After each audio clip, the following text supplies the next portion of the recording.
What's up everybody, and welcome back to another episode of Fallout 4 Mods Weekly. This is a series that takes me and you and separates us by screen, and then I'll talk through your screen at you, telling you what cool stuff happened this week in the Fallout modding community. There's lewd mods and there's nude mods, and every once in a while we get a good power armor mod. With that, let's get right into it.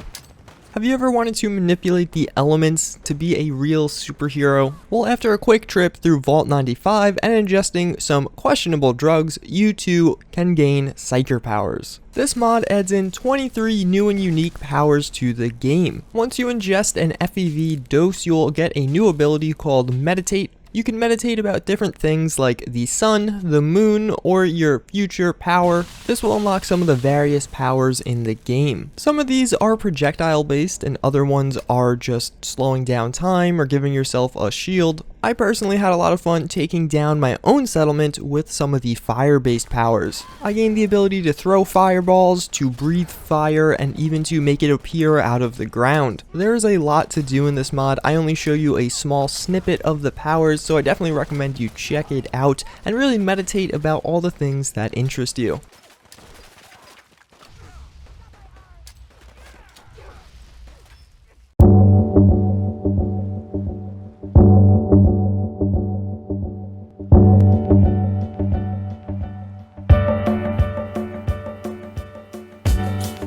Vivid Waters changes the water in Fallout 4, making it look more genuine and like actual water. On top of that, the mod does help some people get a small FPS boost, considering it does take it from 2 layers down to 1. It does change ocean water, lake water, and river water, so you'll see it pretty much everywhere. There'll be at least slight differences on the way the water looks. I think the sun reflections off of the water look much better with this mod. It gives going out for a swim a sea-like feeling, and all around just changes the dynamic that water has within the game.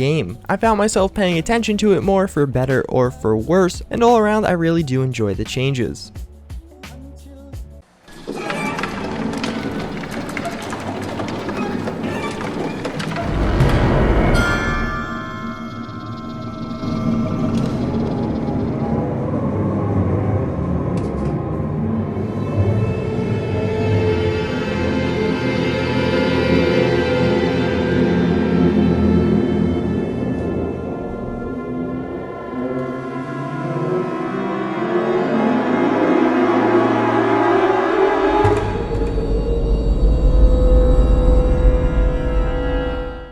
Do you want to create your own pressed-in gravy army? Well, I did, and Workshop Synth Production helped me do that. It adds in your very own synth producer to be placed down at a settlement of your choosing. It also adds in a scanner that lets you scan NPCs in the game, saving their data to be produced later on. Once you insert the required materials, you could produce a single run or a production run and seemingly create armies of synths as settlers. It was actually kind of mesmerizing just watching this thing do its work. The animations on this look really freaking good, and watching those NPCs climb out of the middle vat of red crap every single time was actually really entertaining. Sarcasm aside, it's actually a really practical way to quickly populate a settlement if you have the required resources. If you let this thing run for a good 20 minutes, you can get about 10 to 15 different settlers out of it. But we all know where this mod will really shine is right after Vault Tech is released. I'm going to create a settlement of only Preston Gravies and run all kinds of different experiments on them, and you think I'm joking, but no, I'm actually going to do this in the Let's Play, so check it out if you'd like to.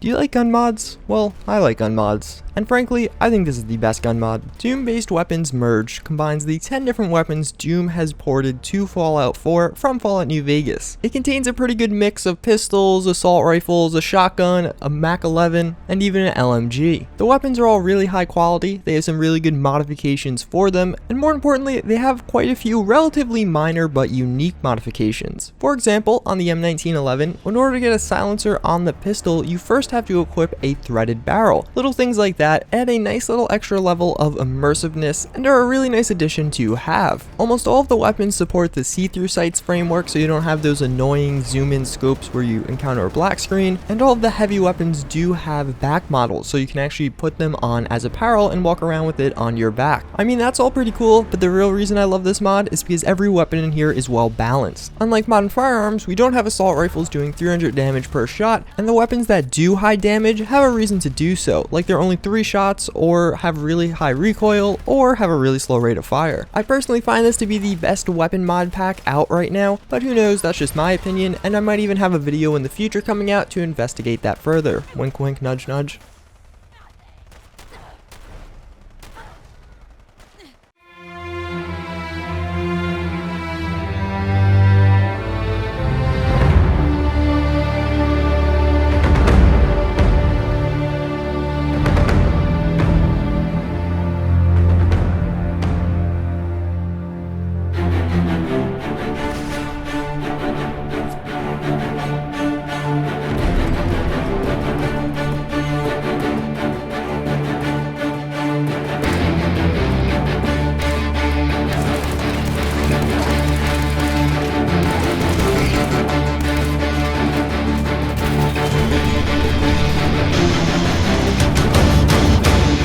First we had Liberty Prime, then we had the mini Liberty Prime Companion, and now we have Liberty Power Armor. I'm pretty sure those actually have different mod authors, and one of them's not actually a mod at all, but still, my point remains. The lore behind the Liberty Power Armor is that the US military designed the Power Armor first, then realized it wouldn't be enough, so went on to design Liberty Prime. Considering you find the armor in the Sentinel Site nuke storage room, the little lore behind it actually fits in pretty well. As for the armor itself, it is actually pretty high quality and it has a lot going on. The front of the armor is really hectic, having a lot of different rivets and pieces coming out of it. I think it looks really nice. I like all these little additions on it, and it gives the armor a really nice flow to it. I mean, that's actually pretty much it. The visor does look really freaking cool when you light it up because it's like that one singular eye across the headpiece. But other than that, power armor mods are always pretty simple by nature, but actually also really awesome by nature. So I definitely recommend you guys check this one out, especially because it has a nice way to find it. It's not easy to get, and you have to do a quest before you can actually get to that location, so it reserves it for the late game. Did you think you could get away from the Pokemon Go craze? Well, you were wrong. CERB'S Houndoom is actually a really simple mod. It's just a retexture of dog meat to the Pokemon Houndoom. But in reality, it is the best retexture out there. You can play Pokemon Go in Fallout kinda now. You just travel with Houndoom, act like you're trying to catch him every so often. There's a Pokeball mod out there somewhere that you could download. All around, it's a really cool mod. Relatively simple though, I don't think it needs much explaining. I'd really love to see some more Pokemon from this mod author in the future, as well as if he somehow gets it so dog meat / Houndoom can breathe fire or shoot fire projectiles, I will literally give him all the money in the world. That would be the coolest mod ever. Oh my god. But with all that being said, yes, it is a Houndoom mod for Fallout. It's really fun seeing him pounce on enemies as Houndoom, and really if you're into Pokemon, it's a good nostalgic, or if you're just into the Pokemon Go craze, this gives you the ability to continue the craze while playing Fallout.